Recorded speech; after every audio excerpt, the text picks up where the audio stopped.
नमस्कार। आपण समस्त को मो किचन को स्वागत करुच्ची। आज मु आपण मान सहित गोटे बहुत सुंदर रेसिपी शेयर करने जाऊँगी जार ना हूँ एप्पल केक। से मु प्रथमे गोटे बाउल नहीं जाइए गोटे कप रिफाइन तेल ता सहित गोटे कप दही ता सहित नहीं जाइए 3 ରୁ 4 चामच पाखापाखि चीनी गुंड तापर से देउची 4 ରୁ 5 ड्रॉप वैनिला एसेंस ए सब को भल भाव मिक्स कर नबा। तापरे मु एटी नहीं जाइए गोटे बाउल पाखापाखि मैदा एथिरे अल्प अल्प क्षीर दे यह गोटे थिक बैटर बनै नबा।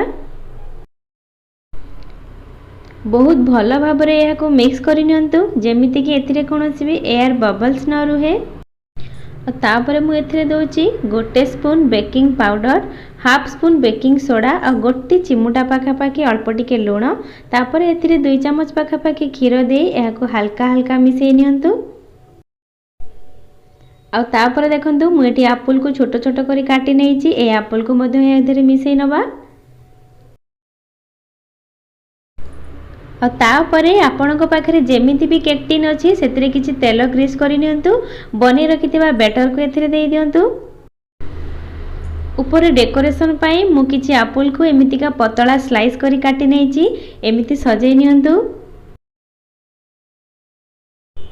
आउ तापरे आपणक पाखरे जदि प्रेशर कुकर अछि नै पारंती नले कड़ाई रे मध्य बनै पारंती एको 20 ରୁ 25 मिनिट जाय बेक होवा पई छाडी दियंतु। पाखापाखि 30 मिनिट पर केक आमर एटी बहुत भल भाव बेक हो जाइए। गोटे टूथपिक साहाय्य चेक कर नियंतु।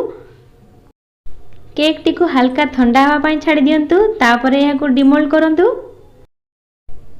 केक टी आमर एटी पूरा परफेक्टली बेक हो जाइए देखंतु। आउ टिके सुंदर देखा जिबा पई या ऊपर किछि सुगर पाउडर डस्ट करि नियंतु। आउ ता ऊपर एंजॉय करंतु super tasty super healthy Apple cake. आज ये केक रो रेसिपीटी आपण मानकु केमिति लागला मते निश्चय जणाइबे। रहिली नमस्कार।